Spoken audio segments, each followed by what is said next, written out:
I'm McKinney Smith. After going through a divorce, my sister passing away, experiencing narcissistic abuse, and some significant health scares, I realized through sharing my story that I wasn't alone in my suffering. Suffering, subjective distress generated by the experience of being out of balance. In a deep dive to holistically heal mind, body, and soul is where I discovered peace, clarity, and connection. It is impossible to be truly wise without some real-life hardship, and we cannot develop post-traumatic wisdom without making it through, and most importantly, through it together. Social connection builds resilience, and resilience helps create post-traumatic wisdom, and that wisdom leads to hope. Hope for you and others witnessing and participating in your healing, and hope for your community. A healthy community is a healing community, and a healing community is full of hope because it has seen its own people weather, survive, and thrive. Thank you for joining us on the Heal Her podcast, HEAL, Honor, Elevate, and Love Her podcast, formerly known as the Walk in My Stilettos podcast, the top 1.5% most popular show globally, where we have conversations with extraordinary women on their journey toward wholeness and harmony. And since you're already here, you may as well subscribe. As a certified mindset coach guiding women towards peace, clarity, and connection within, supporting the direction of the system toward wholeness, my goal here is to help you thrive. Eusie and Monique Prince continued to build their marriage covenant while doing business, community outreach, and raising their 10 children as a team. Eusie and Monique established All My Son's Hair of Art Studio, a storefront barbershop from 2012 to 2021, and operated 2 locations. They were creating mentorship and a safe and welcoming environment within the community. Prince was known as the barber, educator, teaching and training a marketable job skill to young men and women. Eusie, also known as Prince Shepherd, has released 2 albums, The Rebirth and America's Gothic, available on all platforms. Monique founded Beauty Seekrets Inc. over 10 years ago. It's an empowerment hub that edifies women through faith, masterminds, and networking events. During the pandemic, the couple pivoted to real estate investing through Prince Estate Corp, with a passion for educating their community on the power of partnership and recycling investments. Eusi and Monique were featured on Global News for their dynamic duo ability in business while raising their 10 children together. So please welcome to the show, Eusi and Monique Prince. Good day, good day, good day. Good day, afternoon, good afternoon. How are you both doing? We are doing well. Super excited to be here with you on the phone, and thank you so much for the opportunity, McKinney. Yes, thank you. I'm excited to have this conversation for many different reasons. So we'll start with one. Monique, I had you on the show the very first year, so it was almost 5 years ago, and there's been so much evolution in your own journey, but the beauty of why I'm excited today is having both you and your husband here to talk about the evolution and the growth of your journey together.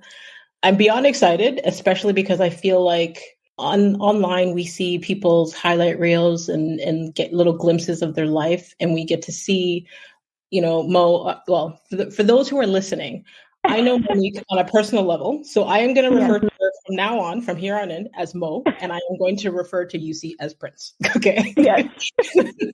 Okay. That's right.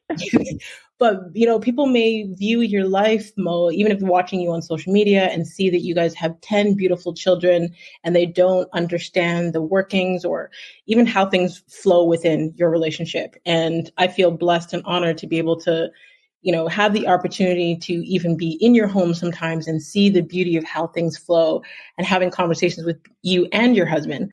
So I wanted to share a little bit of that with the world today. Absolutely, McKinney. And I'm going to try my best to call you by your full name because, same thing on this end, right? But I truly take it as a pleasure and an honor to be on heal her podcast for the second time. The first time I was on it was a walk in my stilettos. And so I'm like, okay, I made it a second time. Amen. But but I thank you. And I know that if the listeners even go back to, I believe it was the 41st episode with me individually, as you said, almost 5 years ago, and listen to this one, they also will be like, okay, is that the same lady? Because a lot has happened, and all things working together for good. And so even to have my husband on this interview is such an honor. And remember, we said, Mac, I said, you sure you want Prince on this interview? Are you sure you want? Are you sure? And he said yes. And so that speaks numbers to me. And I'm so thankful for your podcast and so proud of what you're doing. And so here we are. Let's go. So as the listeners will learn, your husband, Prince, is very straightforward, straight shooter. And here's my thought process. I love being around people who are straight, who don't need to sugarcoat, who can handle the truth, because those are the people that I surround myself with. But I am aware that not everyone is comfortable with that. So, I mean, even the invitation for us to have this conversation stemmed from a conversation where we were talking about, I guess, even the delivery of the same message. Because I think we were all, on different, I'm going to say, we had different perspectives in the conversation. And both myself and the other person present felt that you and your husband were saying the same thing, but one of you was saying it gently and the other was being straight shooter. You got it. You got Sharpen it. to the point. You got it.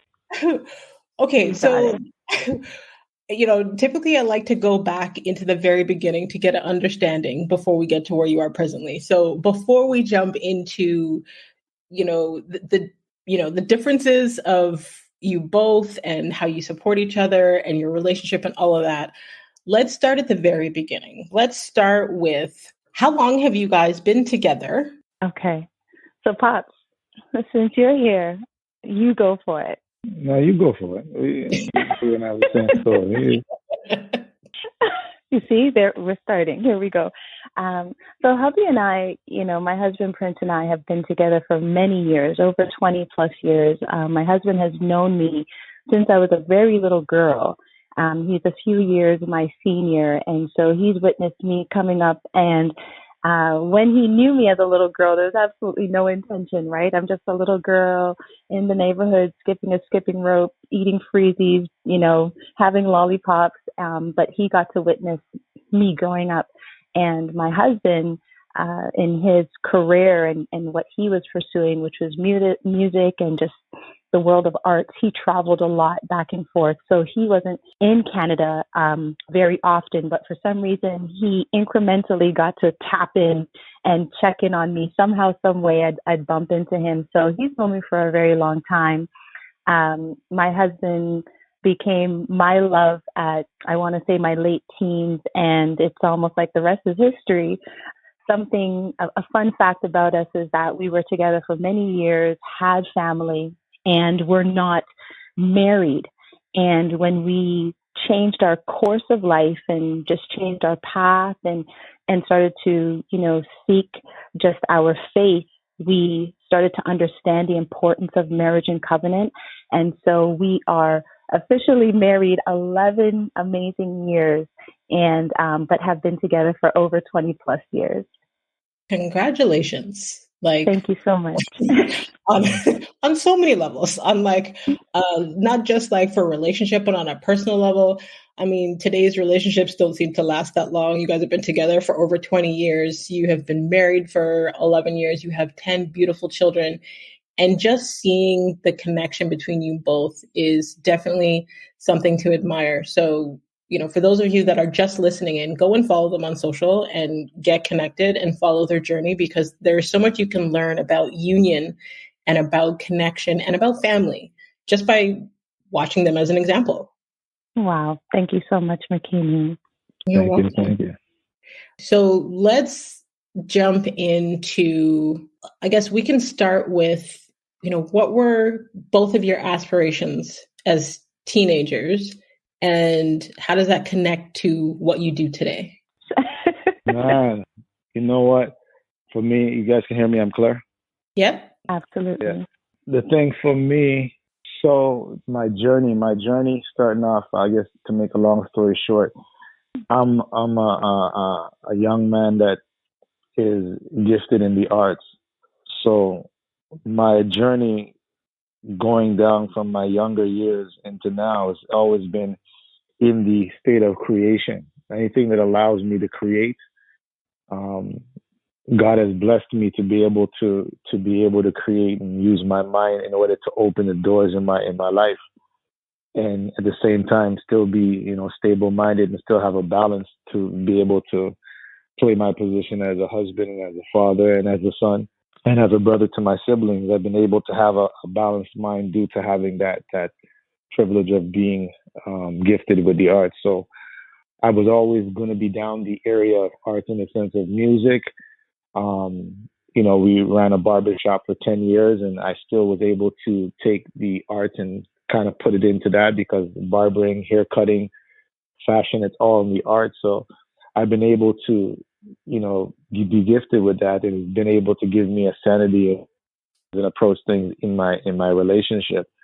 And that just came from, I think, being young and just being creative. And I think once you're in a relationship, if you come from, for me at least, being in the artistic background, I'm able to create things in our relationship between me and my wife, things I think that might work, that might seem unorthodox, but I tend to spend time just trying to create, like, maybe she'll like this, maybe I should try to do this. I don't really spend time mirroring other relationships, because I think sometimes when we see relationships, they kind of either the cameras are on, or as when we're doing it on a podcast, and they tend to want to sugarcoat or find the right word so it doesn't sound inappropriate. But I believe in, just being able to be a creative, and just when you're that way, you speak your mind and you be able to give a clear canvas so that, relationships that are really, really genuinely struggling can hear, are we the only ones going through this, or are we the only ones that see that? I kind of always use that door to be able to make sure that everyone that's listening, or at least comes into contact with us, has that experience. Mm-hmm. I love that. Mo, what about you? What were my aspirations growing up? I think I mentioned it in the first interview, but amazingly enough, crazily enough, I remember at 8 or 9 years old, a friend of mine, we were just walking home, and she said to me, "Monique, if you had one wish, what would it be?" And I don't know where it came from, but I said, I would wish for healthy children. Mm-hmm. And full circle, here I am, 10 healthy children, God be praised. I think I was the little girl who played house and played mommy and always used my imagination. So I was the little girl who dreamt. I dreamt lots of many different things. And I always had a desire to help. I always found myself in some form of servitude, volunteering at schools and things like that. So I know coming up, there was a bigger plan for my life, and I can look back now and see how all the steps that I had taken then has led me to exactly who I am today. Mm-hmm. Mm-hmm. Absolutely.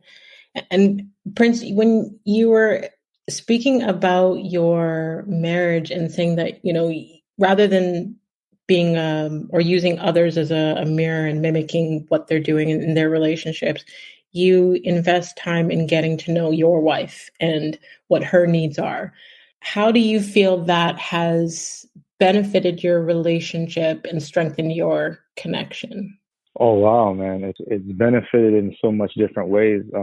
My initial response when I stated that, mimicking, others' relationships, my first, relationship that I seen that I didn't want to mimic was my own parents. Mm-hmm.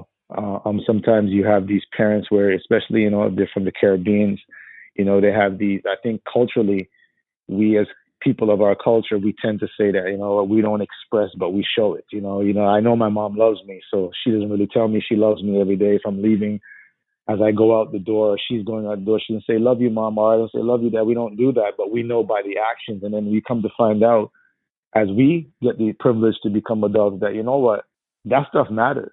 Mm-hmm. It really matters. It matters, the effect of words. You know, the words are so powerful. You have to be able to step into that position or walk in those shoes or those stilettos and really say to someone, listen, my father never said it to me, but I'm going to do some of the things that are unorthodox that my father never did. And what I've done is basically apply a lot of the things that my father wasn't doing towards my wife. I was just telling her earlier that I don't have a manual to what I've done to come to this point to continue to grow within our marriage. It's just about me seeing the things as a boy child, seeing your mother not get. You know, you seeing her not get that support. You see her not being, met in the middle to be able to do certain things that she may want to do. And that there's no questions. I don't remember my father ever asking my mom what her initial desire or her initial want, what she wanted to do before becoming a nurse. And I don't think it's always the initial thing that when we our end all doesn't mean that's what our initial dream was. We just kind of fall into place and say, okay, well, now I'm a parent. I got to do this to bring in income. I've never heard my father ask those questions, and I kind of took those mental notes, and I said, if the Lord we serve gives me a chance to ever become a husband, I'm going to try these things.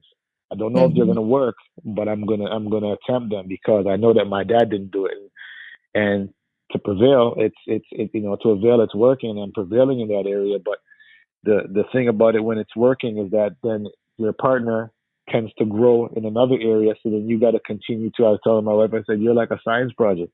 I'm always having to study her. I'm studying her consistently every day. I listen to what she says when she's having a conversation, not eavesdropping, but eavesdropping for the betterment of saying, well, you know what?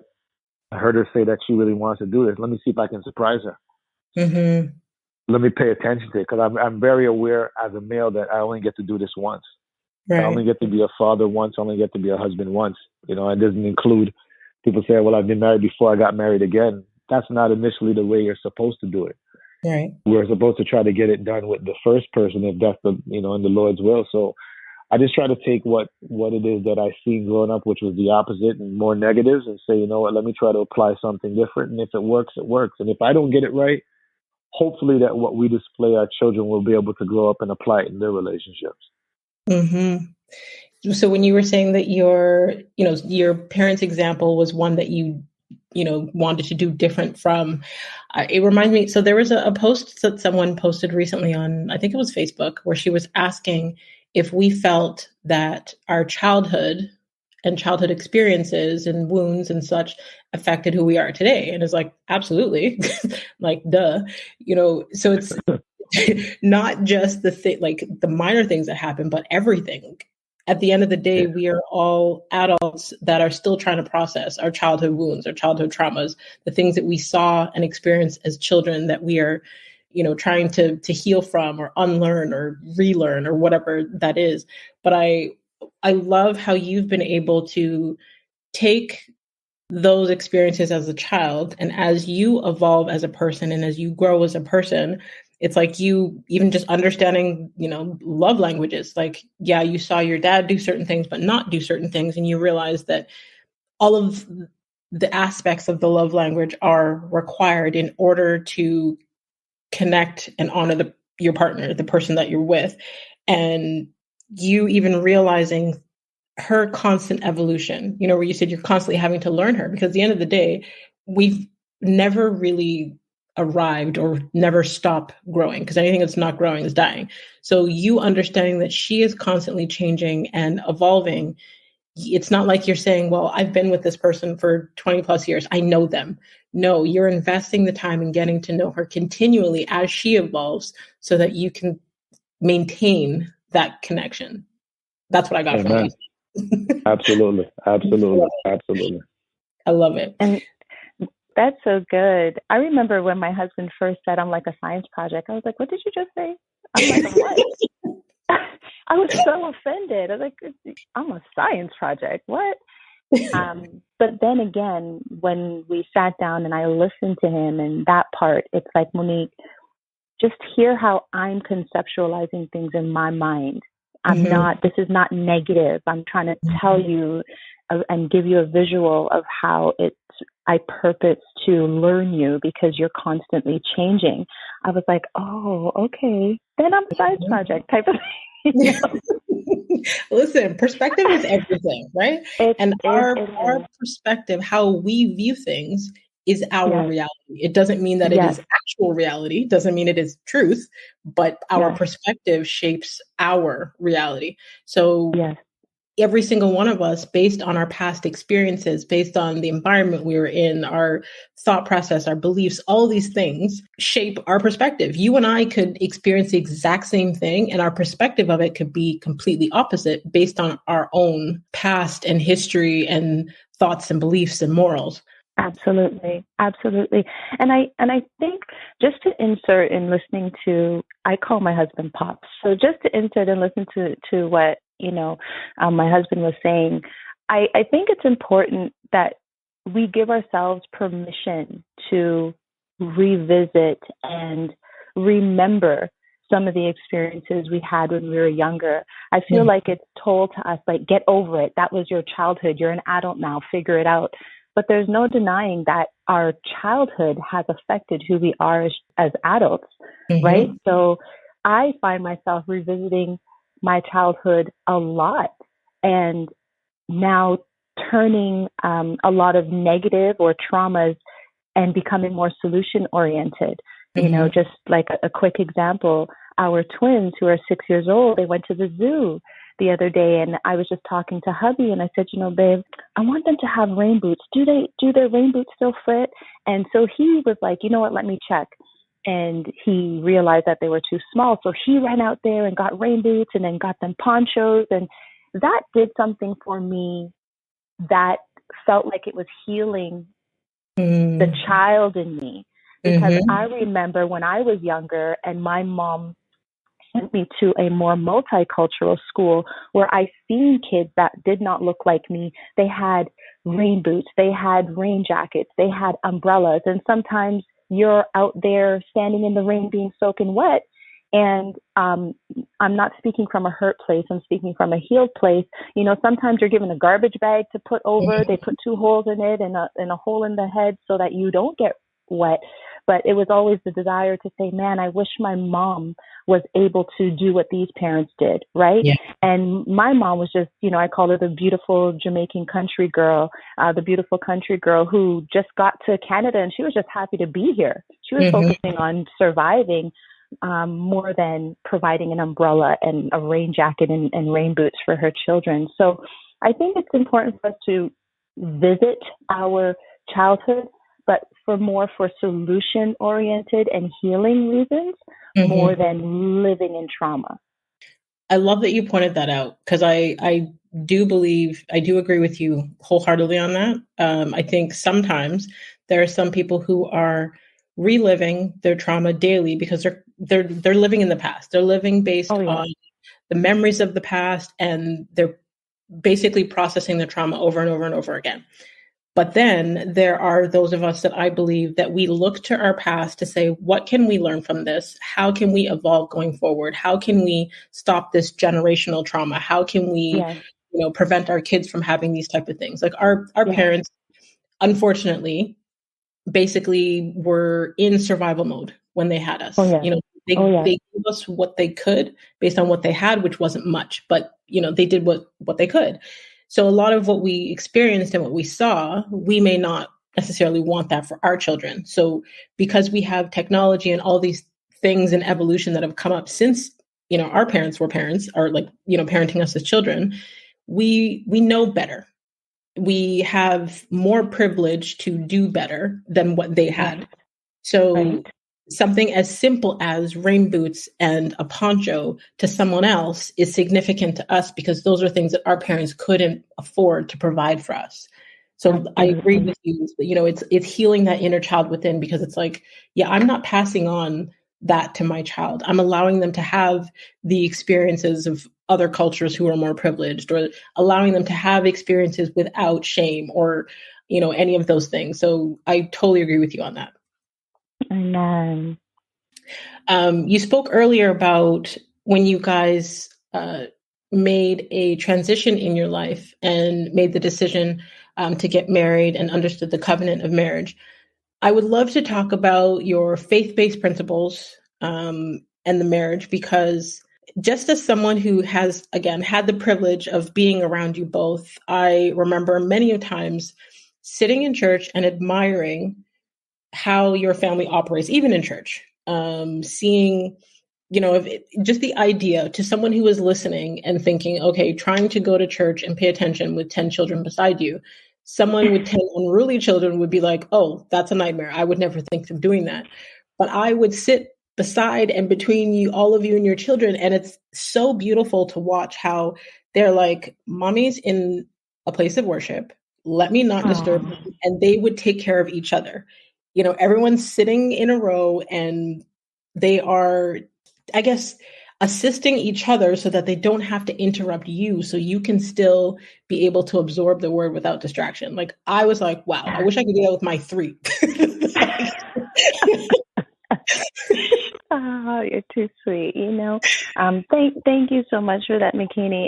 It really is encouraging when there is a witness to what we do on the inside of our home before coming out.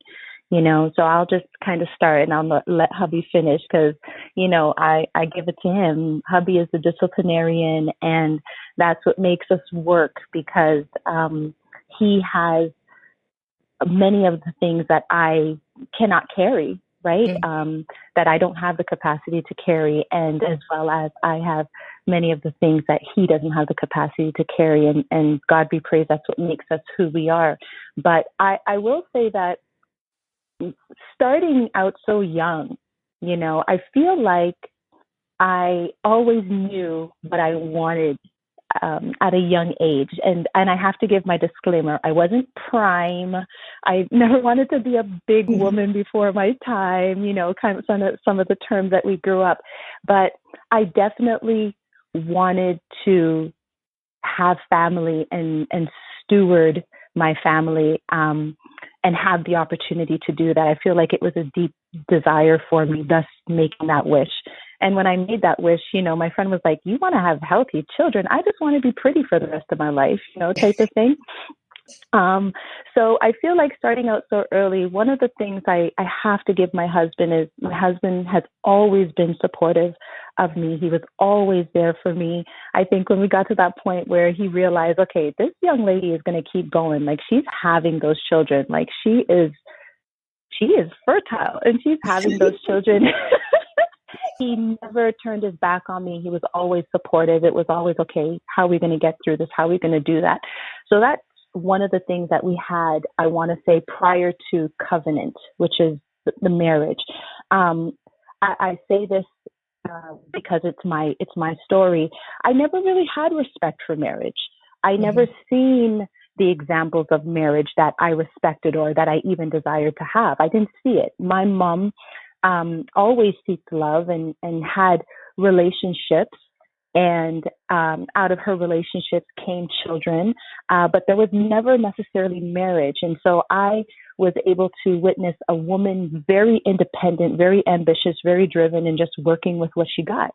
And so with that said, I never really had that adoration to be married or to be proposed to and things like that. But to fast forward a little bit, my husband and I coming together at very young for me in my, late teens, early 20s, and then him and I growing together, when we came into understanding that through our faith, through our journey, that marriage is of God and it's a gift from God, and marriage is inviting God into a union that you and your partner has chosen. And we started to understand the beauty and the power in it. We chased it, and we actually got married right in our living room. I was wearing a pair of linen pants. I actually asked my husband, asked him if we could get married that day, woke him up out of his sleep, type of thing. And then got to really see what the power of God's covenant really is, what it looks like. I'll even be transparent and say, when my husband and I came into union and got married, mind you, we have kids before, we're raising a household before, all of these things. Even intimacy felt different. It felt like it was the first time. It was different. There was something spiritually shifting and different about it. And so I'm going to, hand the mic over to the MC and let him take over and speak about, the component that you see when you see us walking together with the kids. So go for it, Pop. Yeah. Yeah. Honestly, McKinney, I'm cut from a different cloth. I'm raw. I'm uncut.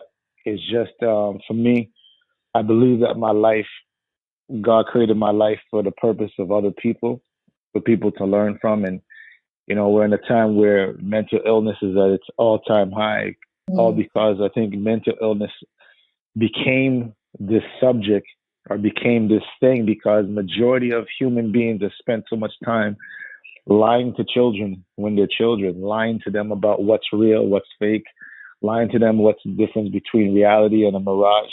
They've just been told these things, and children, because we respect who tells us these things when we're little, and then we grow up into some sort of understanding to find out that the adult that was put here to lead us has been telling us a whole lie. Mm-hmm. They've sold us this whole lie. So you're like, you really don't love mommy, or you really are not a father of these traits that you tried to sell to me. Mm-hmm. I've now come to find out. So then what happens is that we take that hurt and we then face it on the world that we live in, and we walk in those very shoes, and we go out there and we don't trust relationships, or we go into relationships copying the same hurt. So now we start hurting people and say, I don't really care. And that's where we get turned. I don't really care for marriage.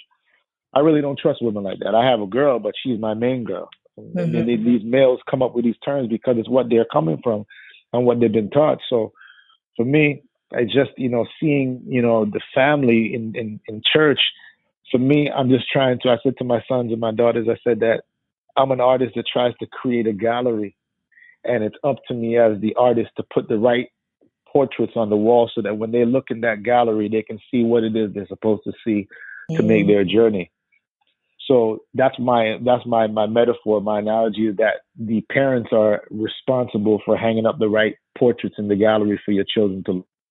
And I know that maybe I didn't get that picture of marriage because my father and mother didn't do a good job in that area, and no throwing at them, but they didn't really realize that they were responsible for hanging those portraits up in the gallery for us to see. How do we make proper decisions in our life? How do we learn to trust people? How do we learn to recognize what love looks like? Well, how do we recognize to know what someone's deception looks like? Yeah. Do we believe everything someone says? Do we know what it is do we know the difference between believing, naive, gullible? How do we identify these things? We're not taught it at home. If we come from these marriages that are broken, but they're trying to kind of like cover it to make you think that mom and dad is okay when really they're broken. Yeah. So for me, I have no manual. In church, when I see my wife in worship, it was always, I wasn't born Christian. I never had that introduced to me. My wife had it introduced to her very young. So even when I came into Christ and gave my life to the Lord, it was my wife is the one that walked me there. So I knew that the Lord sent her dynamic coming into quarters with me. Our connection was that she was created to walk me into Christ. There's no other reason. It wasn't by accident. God don't make accident. There's no luck in God. God is always God. And when she brought me into that, I had such adoration, but honor for God firstly. But I loved her that much that whatever she did. So when she got baptized, I said to her, well, I got to get baptized next. She says, no. She said, babe, you don't got to do that because I did. One, I'm not losing no intimacy with you. We got to keep doing that. And I don't want to be in it. I go, that can't go. But what I don't want to do, because I still have admiration, because I admire my mother as a woman. I admire my sisters as my sisters. So for you as my wife, I would never dishonor you because I don't dishonor my female role models in my life. I don't want you to have to be fighting the tug of war between pulling me into what you believe versus what I believe. what I can do. That's nothing for me to say, if I love you, instead of me telling you, let me show you how much I'm willing to go. Then I'm even willing to get baptized and learn about this God that you tell me about.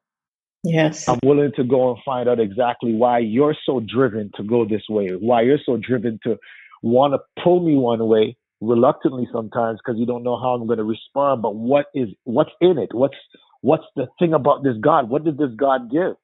And it's like seeing your wife go that way, and I see her, go into her emotion, and it's a spiritual emotion, it's happiness, and I see her go into tears. I'm like, yeah, I was born Muslim, and I never seen this reaction. This has to be right. This has to be right. So I basically just followed what I knew that was going to make her happy, and during that submission, I was able to find out my way, that the Lord created all, and all belongs to God.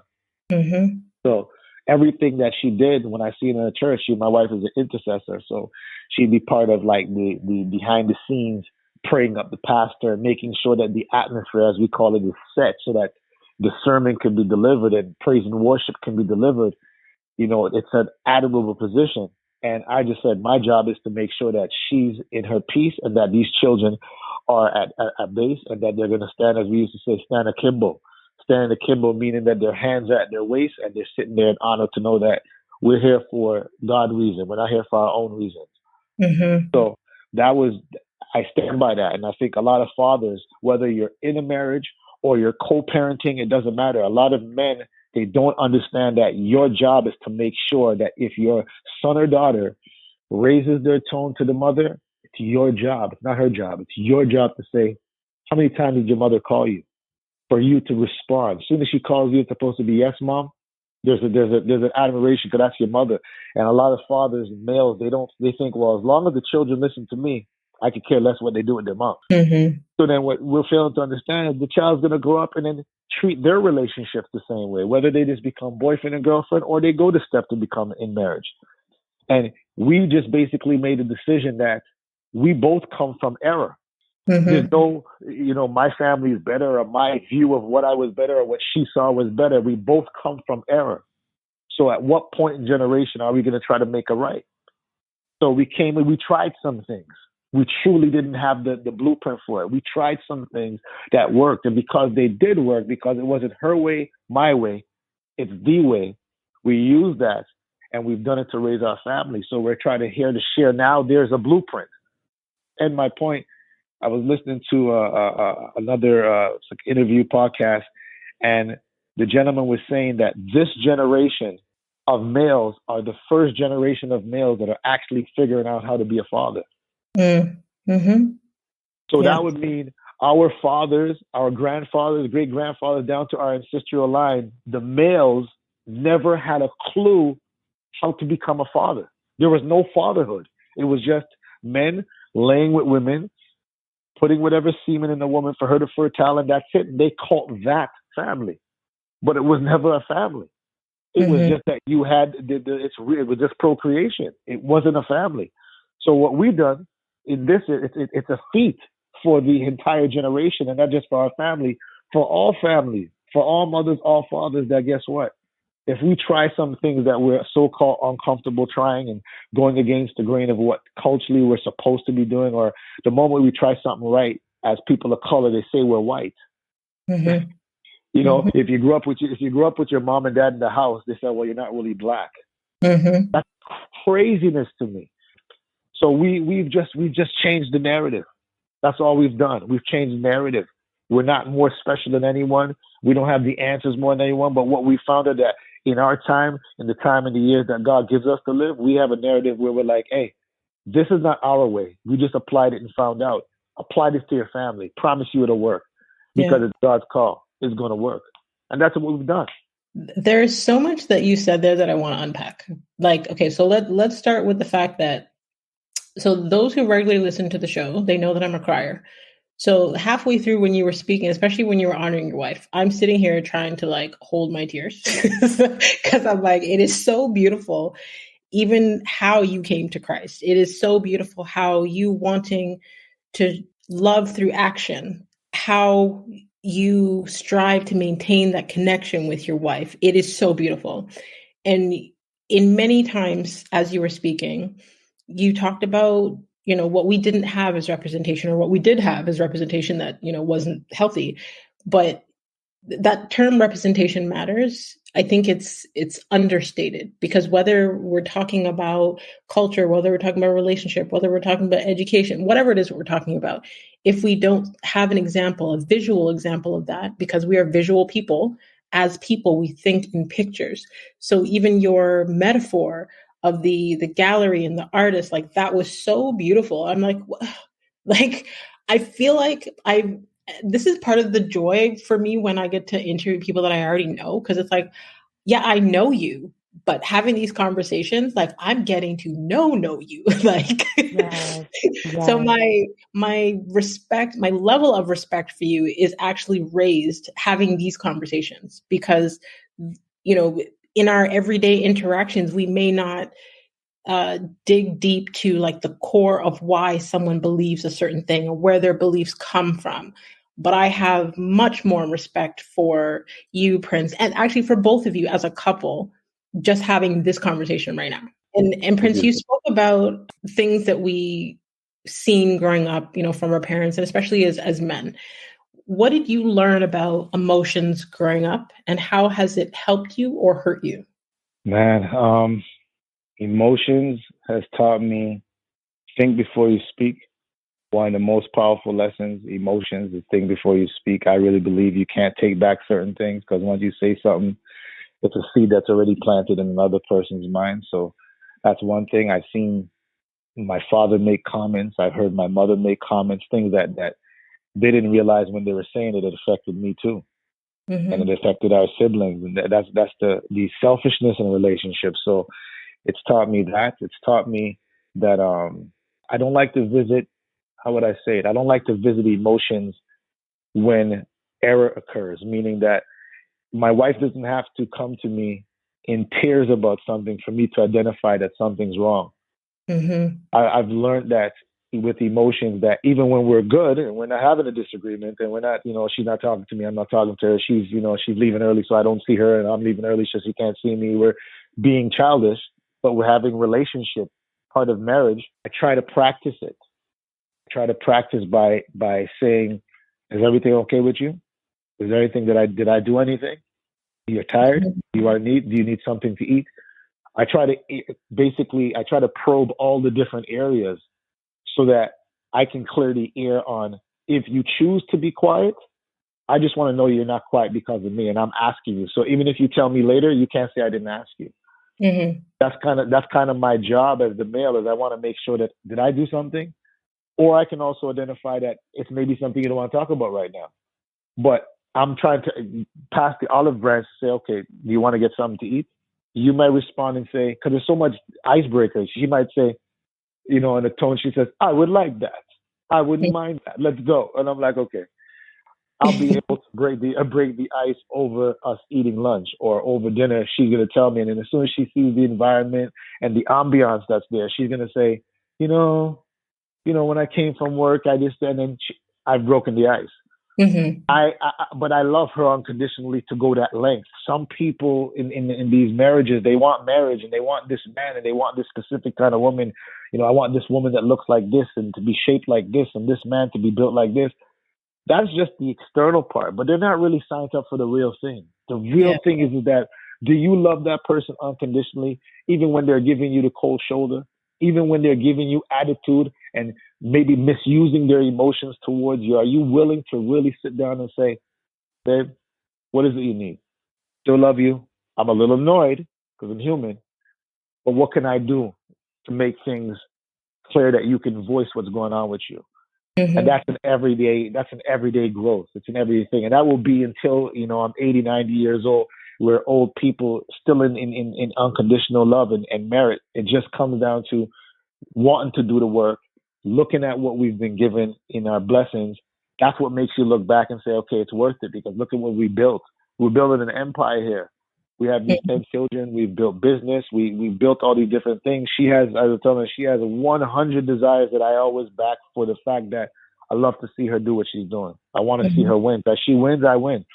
So I try to back her. I may not have the same desires, So even that's part of the marriage. You got to be able to look and say, well, she's very active. You got to be a strong man to be around a Monique because she's very active. She wants to do her thing. She wants to move.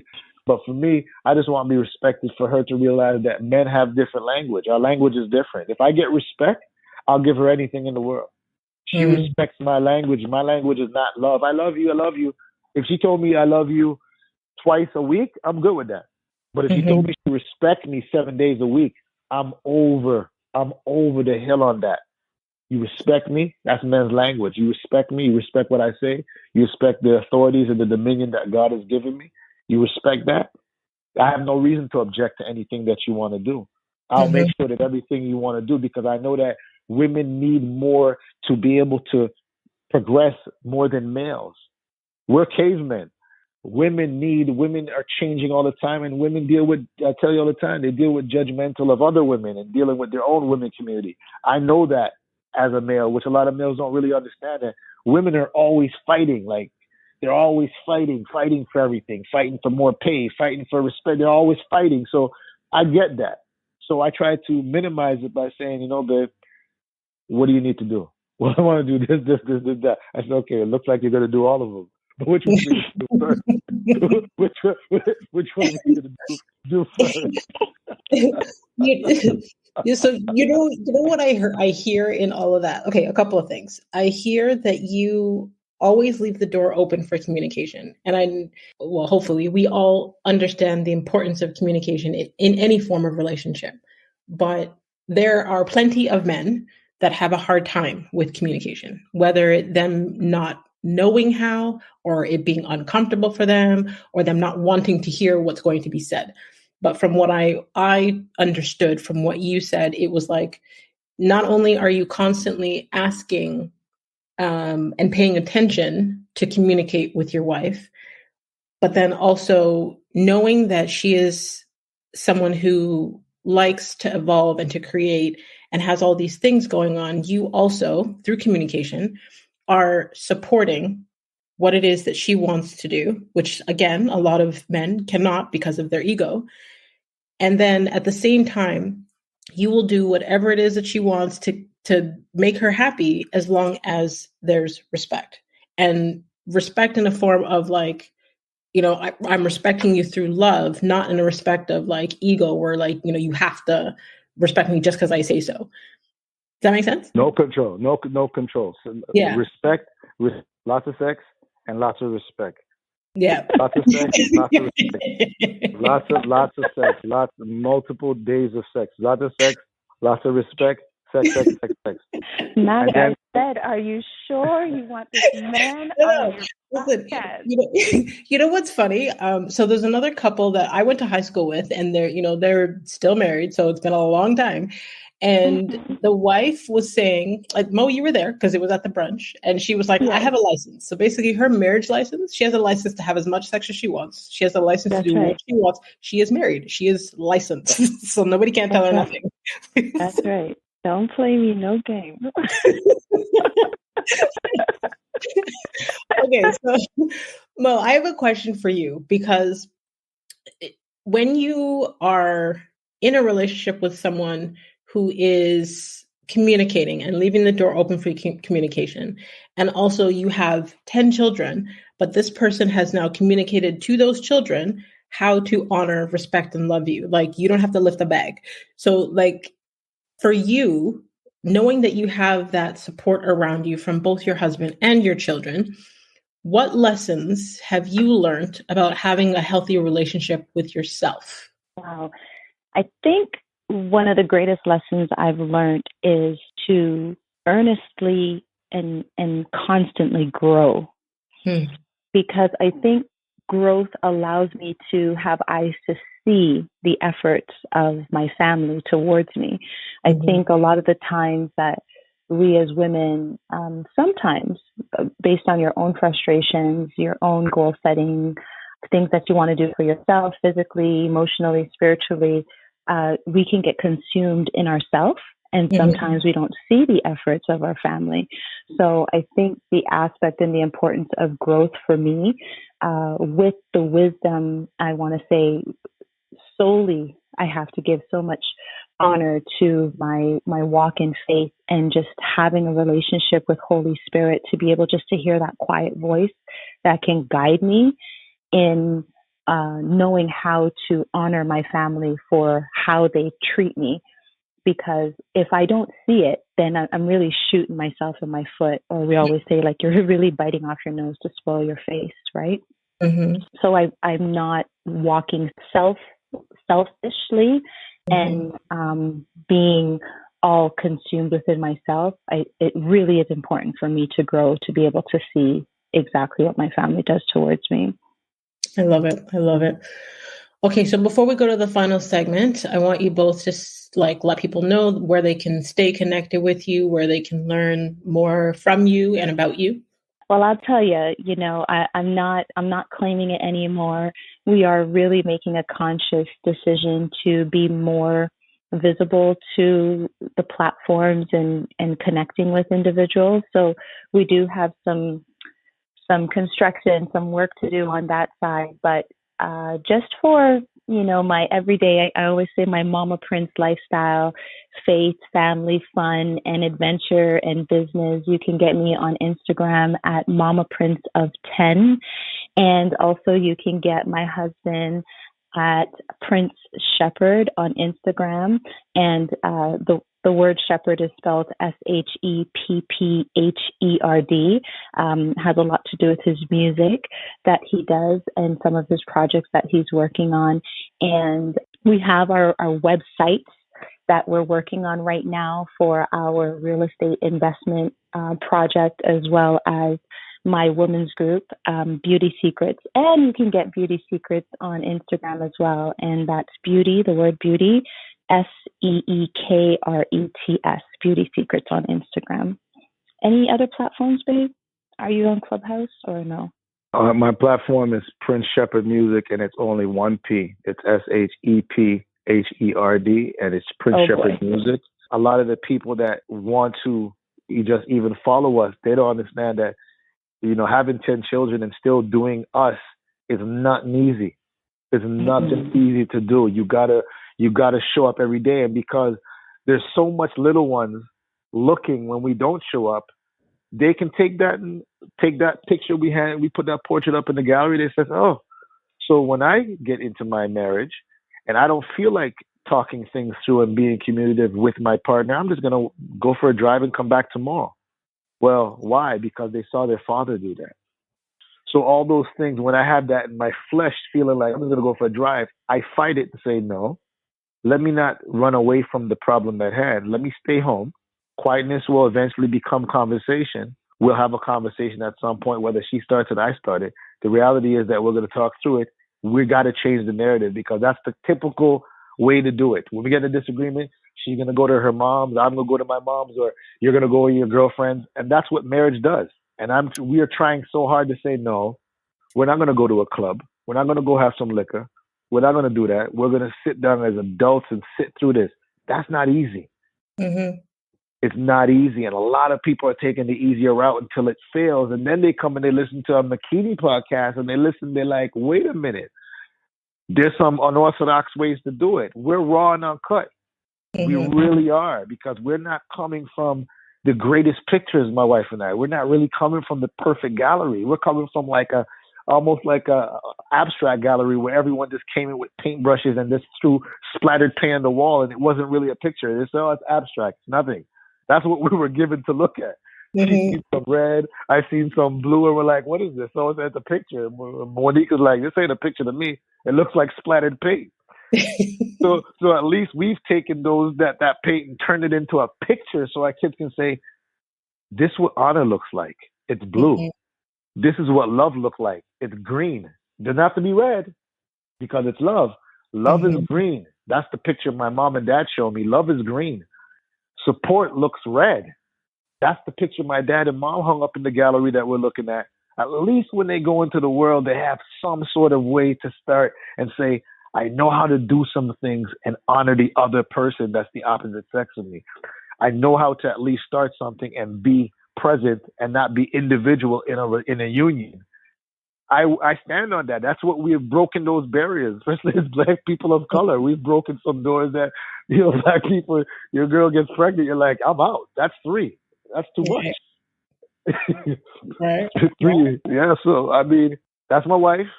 Got to be busy. Got to keep up with her, but it's part of it. So I will definitely have all of the direct links in the detailed section of the episode, so people can just click and connect with you directly. They don't have to worry about how to spell it. They can just follow you straight from the link in the detailed section. Thank you, McKinney, for saving me. I got you, Mo. Amen. Okay, so for the final segment, it's like a rapid fire. I don't really like rules, so I try not to keep you too much into a box, but you can answer one word, one sentence, and if you feel the need to expand, please feel free to do so. Okay, both of you, what would you say is your superpower? Not giving up. My semen. 10 children. All right. Mercy. Oh, mercy. Amen. Amen. No, you're not joking. Next question. No, I'm joking. You're not joking. Next question. Next question. All right. Okay. My superpower is my mind. Okay. I say I keep the first one. No. You want to keep the first one. My mind is my first superpower. Mine is the superpower. Because semen is her. She'll have 30 more kids. My mind is my superpower. That's my mind, McKinney. My mind. Okay. D. Mo, what, other than the Bible, name a book that has changed or greatly impacted your life? Ooh, 100 books. I know. I'm going to start with I'm going to say the most recent one that I've read and dissected, the 5 a.m. Club. I just finished that one because you recommended it. Yes! All right. Okay. Prince, for you, what failure has taught you the most about life? And do you have a favorite failure? McKinney's dope with these questions. This is crazy. So good. Oh, man, I got like Santa Claus bag full of failures. I got to think. One that I stand by. You know what I'll say? One of my failures in my younger years, and I think that I don't realize sometimes that's more available to me. And I'm not saying that, I mean, for me, at least, Prince, to access, is that I think I could have made less mistakes if I had taken help. Mm-hmm. It's one of my fears. I tend to be able to, I guess maybe because of how I'm wired or whatever trauma experiences that's happened that allowed me to be wired that I'm just going to do it myself. I've been doing that so long that I've kind of just created my own island of I'm just going to do it myself. Mm-hmm. Not realizing that there are some people that are willing to help me, and it's come to a fault. But now I have eyes to see due to growth, and obviously I wouldn't see this in my 30s or in my 20s. I see it now in my 40s that there is a system of people and a community, whether it's a small group that are willing to help you, and that it's been one of my failures that's happened due to whatever circumstance, and I tend to access that now due to my new development. I love that. I feel like the more people our age that I ask that question, how do I say this? We acknowledge that we need help. I was talking to a young man the other day, he's 18 years old, and because of his family hurts and people disappointing him and letting him down, in his mind, he doesn't want to ask anybody for help. He feels that, he can figure it out on his own. And it's like, life is going to be very complicated for you, young man. If you do not learn the importance of asking for help, we're wired for connection. You don't have to go through things alone. Yeah. Okay. What's the first thing you do when you wake up in the morning? Is that for you, babe? Or... No, both of you. Go for it, babe. No, you go for it. The first thing I do when I wake up in the morning, as I watch my feet dangle on the ground, I'm like, God, 5 more minutes, please. I don't want to get up. But I really just say, thank you, Lord, for another day. It's not always a long prayer. It really just is thank you, Lord, for another day. Mm-hmm. What about you, Prince? Very, very much the same. I wake up and I don't let my feet touch the ground until I've actually said that majority of the times, where when I wake up, I just need to, I know the privilege of waking up. I know that it's a privilege, and I've had very much people close to me that never woke up. So I show so much thanksgiving in the littlest things in the time that we're in, where people are just so ungrateful.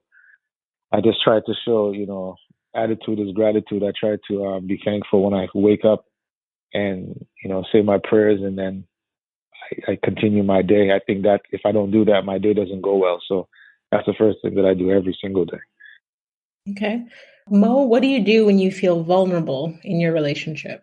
It's an added component that I've added to my life in the last, I want to say 2 years. But I have created a quiet space for myself where I place myself there, and a lot of the times lay prostrate on the ground with not much to say or sobbing, and just take that quiet time for myself to collect my thoughts.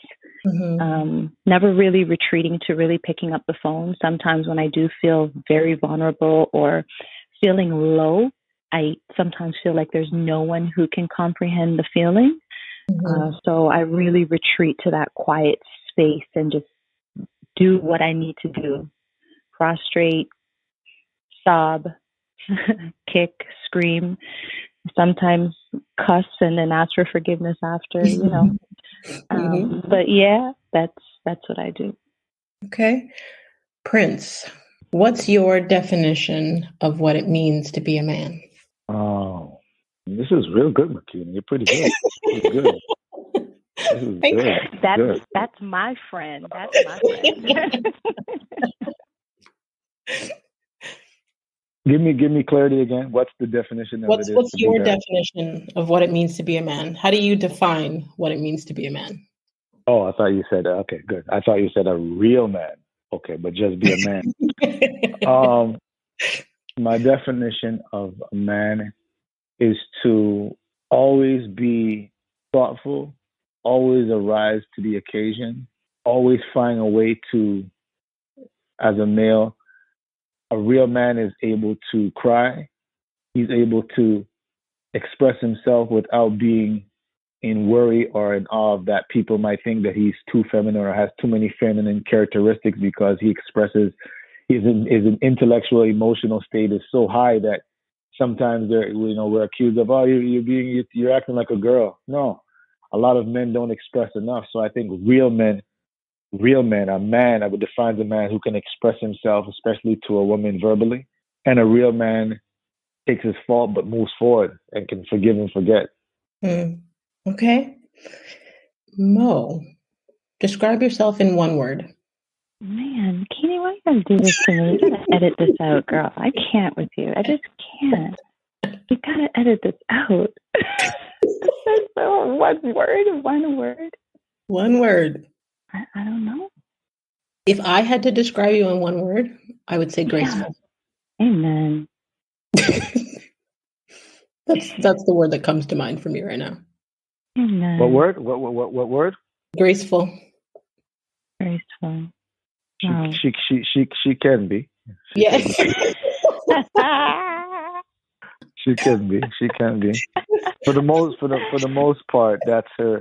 That's what she was designed and called to be, is graceful. But yes. Life happens. Life happens. But we're all human, right? Yes, we're all human. You know what? I'll say, McKinney, you've given me some homework to think about one word, because I really like fulfilling the request, and so I don't want to elaborate too much. But graceful is a beautiful word.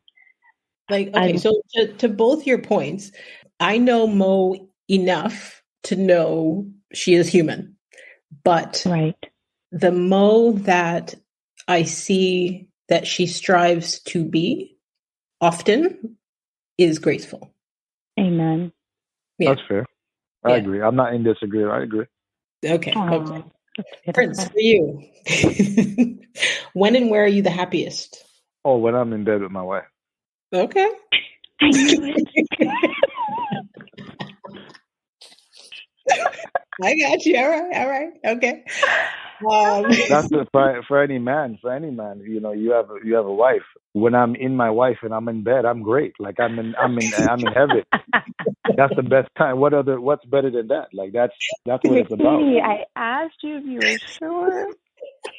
That's what the happiest. That's respect in that. Come on, man.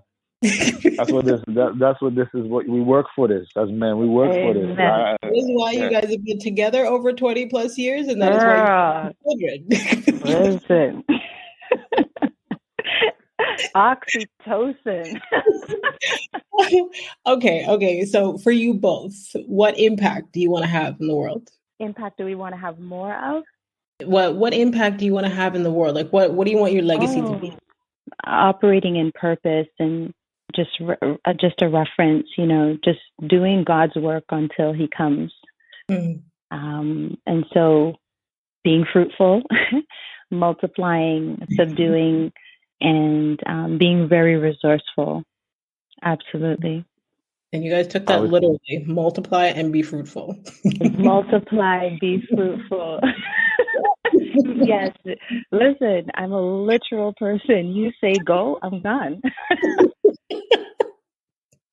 Yeah, I would say